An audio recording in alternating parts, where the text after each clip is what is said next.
tenho agora mais 2 jovens artistas. Eu estou travando a primeira vez conhecimento com eles.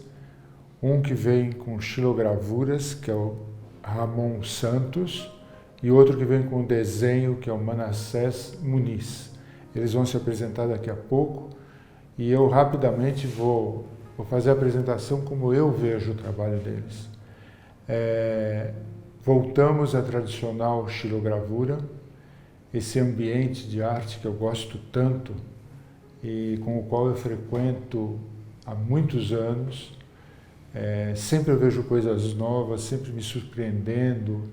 O Ramon traz uma obra também inusitada, isso que é bacana, de textura excelente, me parece que uma fatura muito boa, uma coisa trabalhada, sobreposição de matrizes, que é uma coisa que eu admiro muito. Eu indiquei para o Lira, e vou indicar a mesma coisa para o Ramon, que essas sobreposições na arte brasileira tem um mestre muito importante chamado Odeto Gersoni. Vocês precisam procurar ver o que ele fez durante 60 anos de profissão, mas vocês dominam muito bem essa possibilidade da sobreposição que eu acho fascinante. Interessante porque o Ramon tem uma obra de apelo muito contemporâneo. Quer dizer, é um mundo que está sendo destruído e a gente está passando por tantos problemas de caráter administrativo, político, essa visão distorcida da natureza como se fosse uma coisa só para ser explorada e não conservada. E ele traz essas imagens do mundo vegetal. Eu gostei muito de ver isso. Eu acho que é quase que um libelo contra a destruição, ele reforçar a importância do vegetal e a beleza que tem a natureza e o traço e o desenho do vegetal e trazer para uma obra tão antiga quanto a xilogravura. Acho surpreendente, a gente vai desenvolver um pouco mais isso e depois ele vai se apresentar. E o Manassés, que também é o primeiro contato que eu tenho, é um desenhista, brincando um pouco, de mão cheia. Depois eu vou perguntar para ele qual é a formação, igualmente, do Ramon, que mais ou menos eu sei que é a mesma formação do Lira, é isso, né? Vocês vêm do mesmo núcleo. O Ramon desenvolve o trabalho da Xilo, acho que por pura coincidência com o Lira, mas os dois estão no mesmo grupo de formação e de atuação. O Manassés está num grupo que tem na parte da gravura, porque ele também é um gravador, um artista chamado Jorge Gutlich, e na parte do desenho, suponho que também ele tem a influência do Gutlich na formação.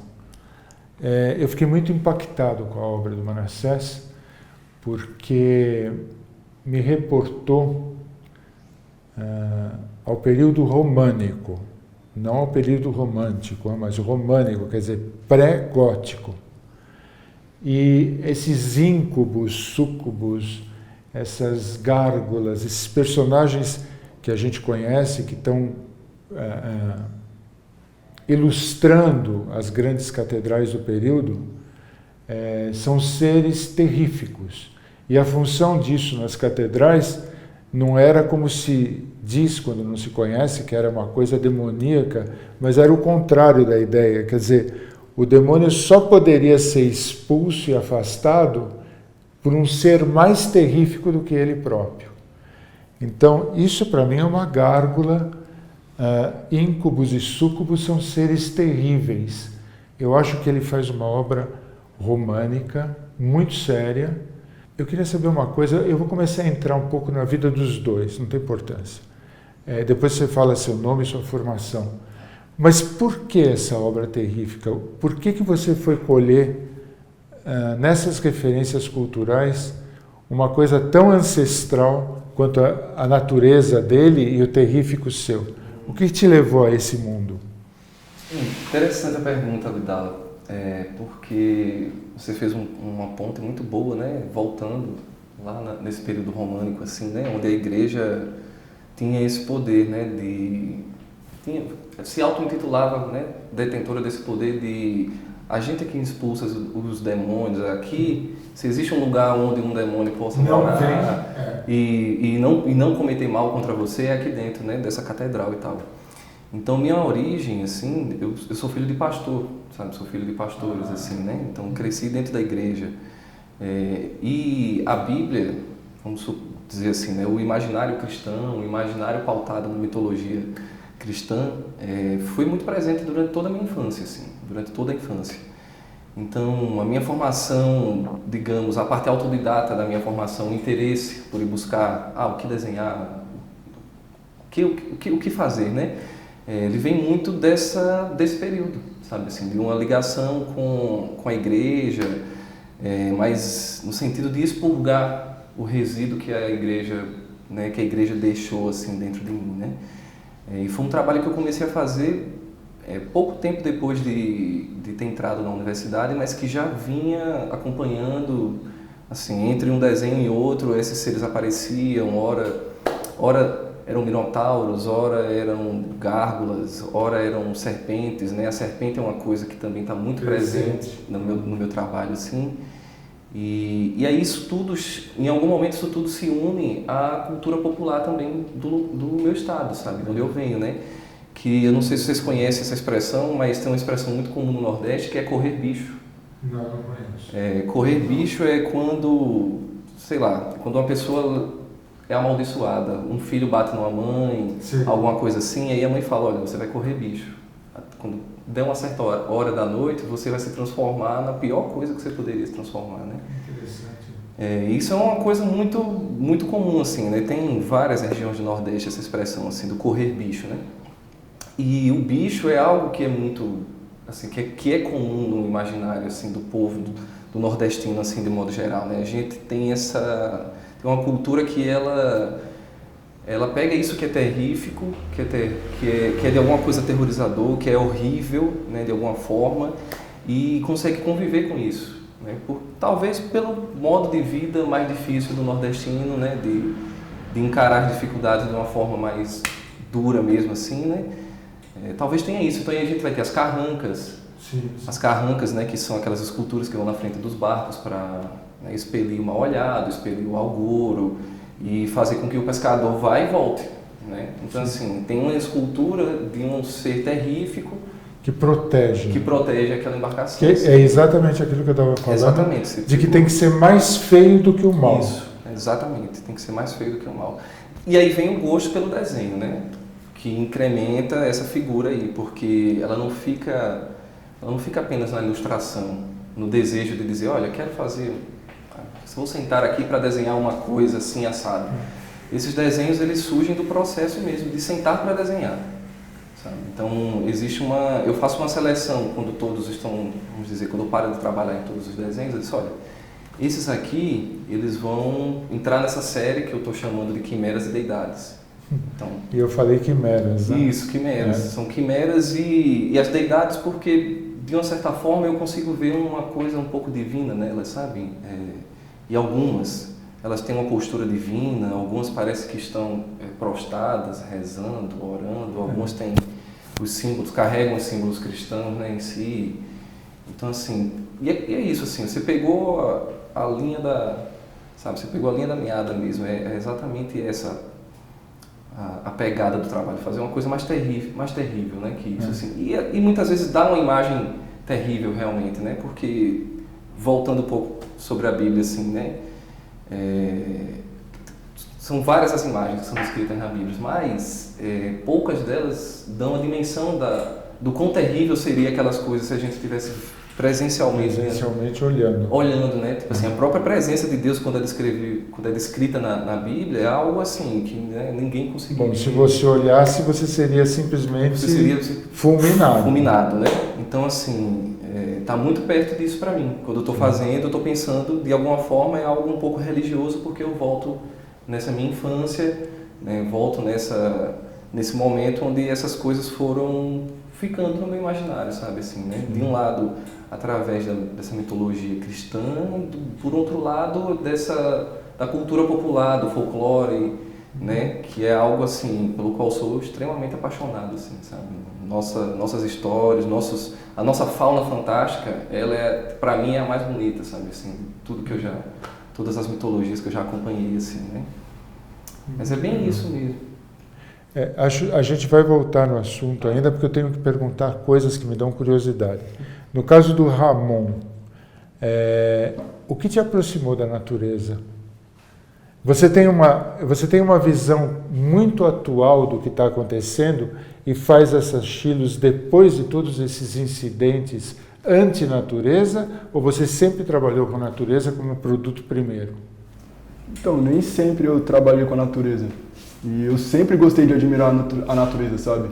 Então, com a minha admiração em cima da natureza, em cima do natural, eu tento passar também a minha visão também, o meu jeito de fazer, sabe?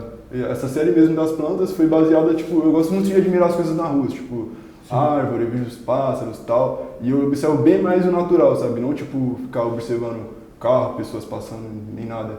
Então eu me ligo bem mais nisso. E, tipo, andando na rua, vou vendo a sombra das coisas, pô, nossa, tô vendo, tipo, a sombra de uma árvore. Caramba, essa sombra ficou bonita, tipo, vou tentar representá-la de algum jeito através da minha visão na gravura, sabe? Fala um pouco como é que funciona com você esse apoio que a ONG dá.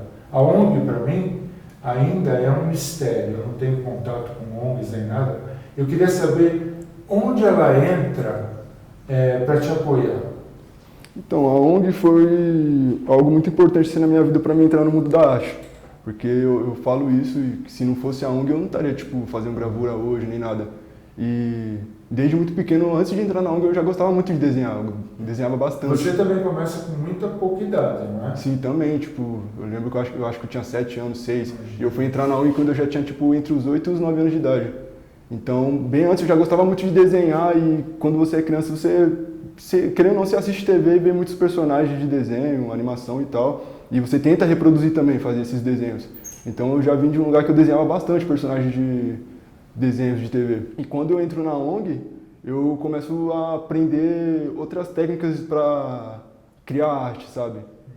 Argila, xilogravura, música e etc.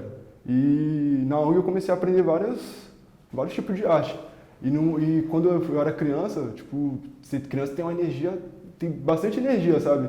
E eu fiquei mais interessado na gravura por causa disso também, porque, tipo, eu era criança, não tinha muita força, e quando você tá... A gravura tem, força oxe, também, né? E ainda mais quando é o compensado, né, tipo linóleo nem nada, você tem que exercer bem mais força, né, pra acabar.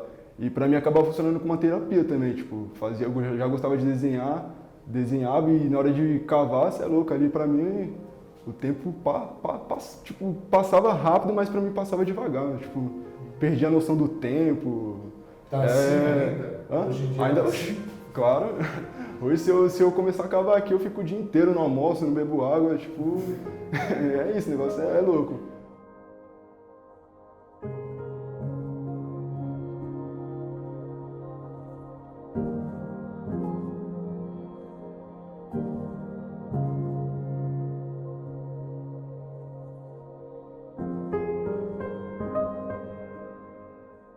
Escute, contem um pouco vocês dois qual é a relação que vocês mantêm com a turma das artes atuais, no sentido de que vocês são bem recepcionados ou existe resistência? Porque é o retorno do desenho e da estilo, né? Que é uma coisa que o contemporâneo não quer muito, ou não queria muito. Você tem alguma resistência que você sente do pessoal ou não? Tem gente que olha de olho torto assim quando vê um jovem e tal, porque eles acreditam que quando a pessoa é mais, vamos dizer assim, tipo, mais de idade, acredito que a pessoa, tipo, pode ser um artista, sabe? Ali a pessoa sabe fazer. Quando vê um jovem fazendo, vai falar, pô, o cara tem 21 anos de idade, tá fazendo um negócio. Tem gente que chega a falar que, tipo, não é você mesmo que tá fazendo, sabe? Fala que, você tá só imprimindo pra outro artista.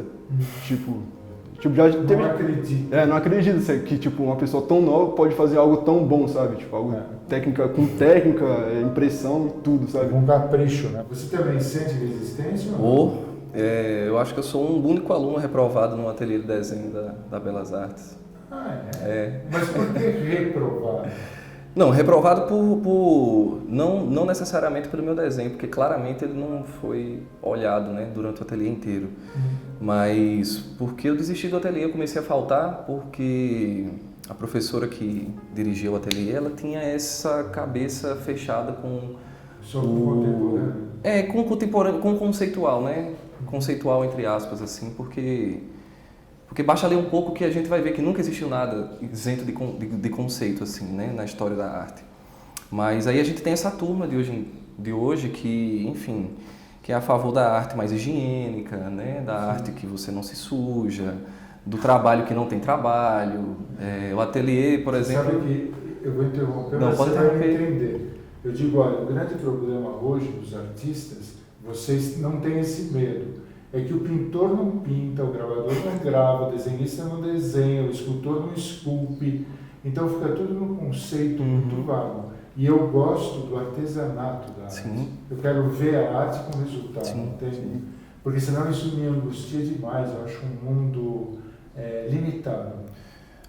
Eu sou bem duro contra isso, sabe, Abdala? Eu tenho uma posição bem firme quanto a essa divisão muito maldosa que se fazem da arte que é feita com as mãos, ou seja, a arte que tem o corpo presente ali, o corpo, né, é algo que foi escondido, certos corpos, certos tons, né, de pele, certas classes sempre foram deixadas de lado porque elas trabalham com o corpo, né? Então, E com a força do corpo, né? Então, assim, e existe essa ideia muito equivocada de que o corpo do gravador, do pintor, do artista, quando ele está lá no gesto, ele está isento de pensamento. Eu não sei o que é que passa na cabeça desse pessoal que acha que a gente tira o cérebro, bota na gaveta e vou gravar agora, sabe? Você me contou a história do serígrafo, né? Que você começou. Fala um pouco o que é isso? Quem que te ensinou isso? Então, serigrafia, né? O meu pai, ele foi um dos primeiros serigrafistas a se estabelecer lá nessa minha cidade, que é São Miguel dos Campos, interior de Alagoas, né? Então, eu cresci com ele dentro de uma serigrafia, né? Então, a serigrafia que a gente fazia lá era a nível industrial, pintar camisa para empresa, estampar farda, estampar política, isso, campanhas, né, políticas. Na época você poderia ter a camisa do candidato, assim, né? Então, às vezes a gente passava, sei lá, pintando 5.000 camisas, assim, passava um dia pintando 5.000 camisas, sabe? Umas 15 pessoas, assim. Então eu tive esse contato com artesania e a serigrafia, assim, a serigrafia foi uma parte, mas no final das contas a empresa era de comunicação visual, então a gente fazia outdoor, a gente fazia placa de sinalização para trânsito. Então, de alguma forma, eu percebi isso quando eu entrei na Belas Artes, né? E aí tem uma coisa que eu ainda tenho que falar antes. Tem 3 etapas que eu digo que são formadoras do meu trabalho. Tem essa parte religiosa, que é um pouco mais inocente, porque faz parte da minha infância. Sim. Mas aí, a partir disso, tem o trabalho dividido em 2 partes, que é esse contato com a serigrafia, que tive através do meu pai, né?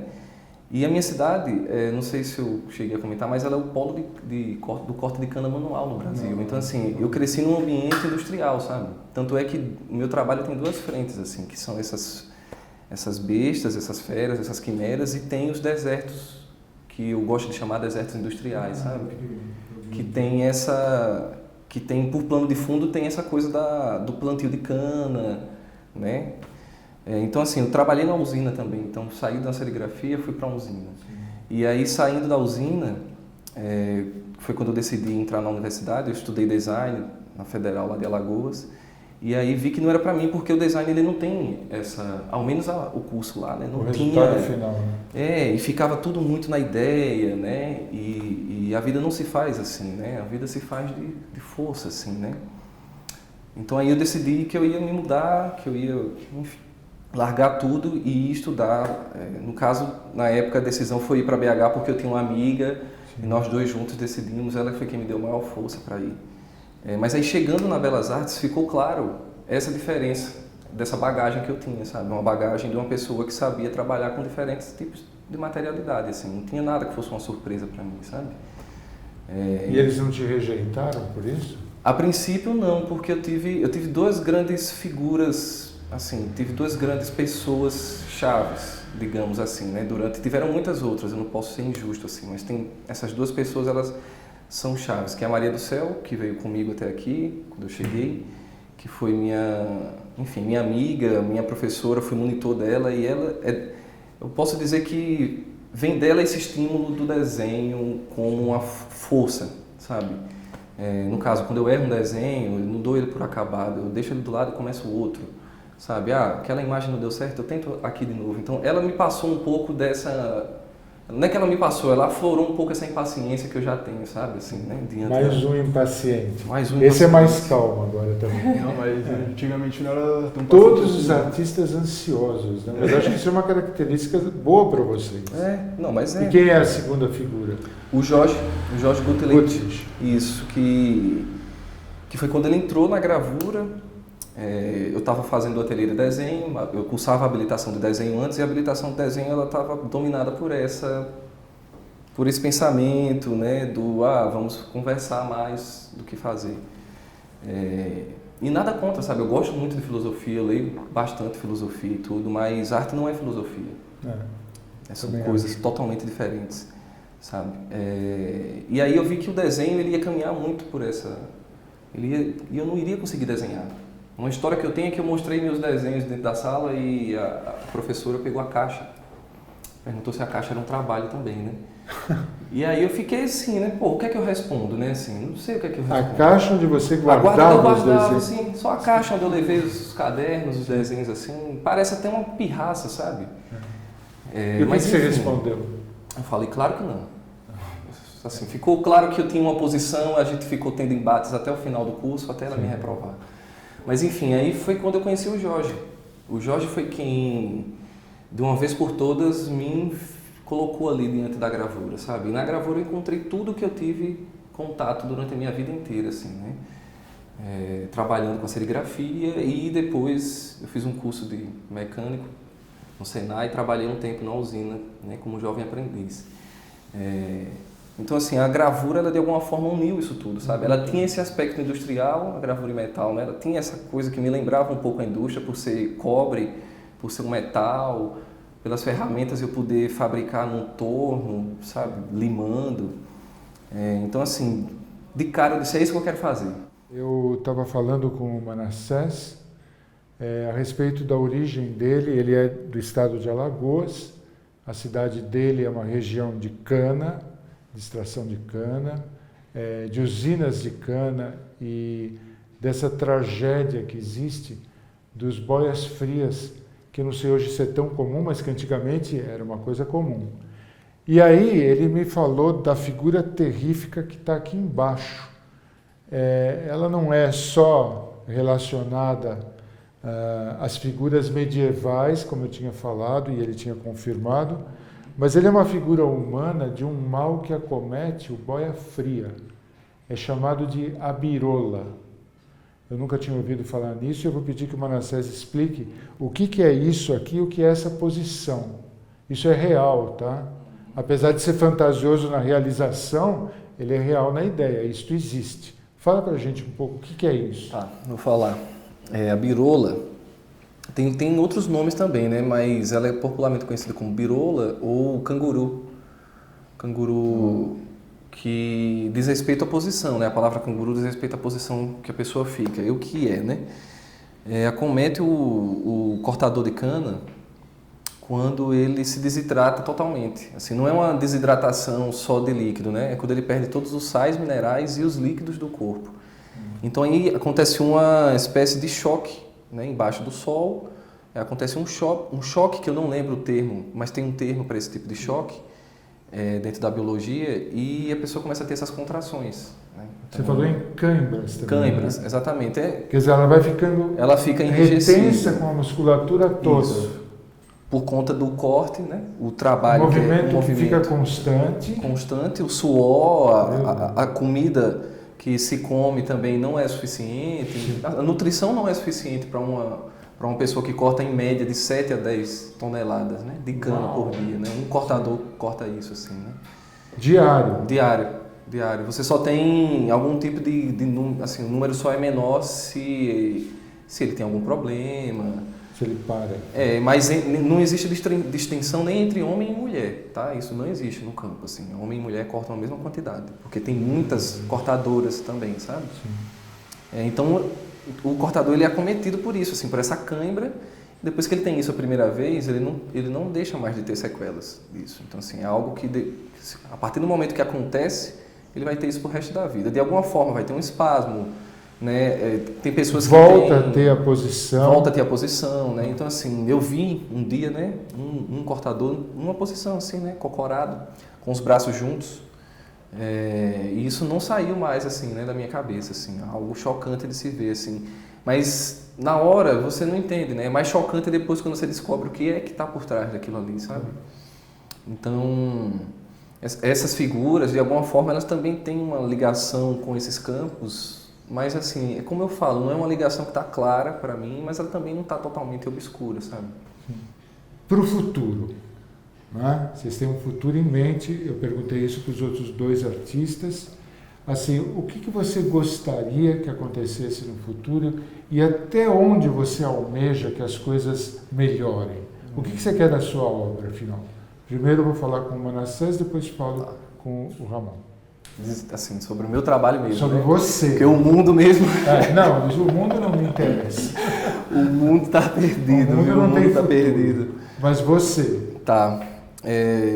Eu sou bem simples, né, para responder essa pergunta, assim, sabe? Eu gostaria de poder continuar gravando, assim, de não ter nada que me impedisse de que a gravura e o desenho, de uma forma, assim, né, uma forma mais ampla, de que meu trabalho fosse, de fato, meu ganha-pão, sabe? Eu não gostaria de fazer nenhum tipo de trabalho em paralelo, assim, nem que fosse algo burocrático. Que o trabalho te mantivesse. Isso. Não, eu não gostaria. Eu até tenho como fazer essas outras coisas, mas eu estou passando por essa fase de tentar assumir que é com isso que eu quero ganhar dinheiro, sabe? Sim. Dinheiro é a menor parte da coisa, né? Porque eu já assumi antes que o que eu quero mesmo com o meu trabalho, assim, né? Que ele faça parte da minha vida, não como uma coisa espetacular, sabe? Eu quero, assim, algo que eu acordo e eu encaro como um trabalho, sabe? Eu acordo, eu vou gravar, eu vou desenhar. Essa simplicidade, assim. Muito legal. legal. E você pensa um pouco no que você vai querer da tua obra? Eu quero que ela seja vista, né? Quero que ela seja muito vista. Então, tipo, pro futuro, eu quero continuar produzindo sempre. Não é uma coisa agora, eu não penso mais em parar.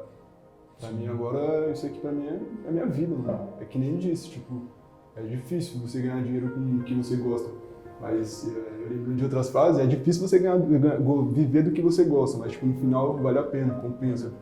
Mas para isso também você tem que ralar muito, tem que produzir trampo, tem que ter uma visão poética também, né? Você tem que tentar passar uma visão poética no seu trabalho para que as outras pessoas olhem, sei lá, tipo, que não seja algo tipo só um risco, sabe? Eu tento fazer isso, tipo, eu acho que eu tô conseguindo.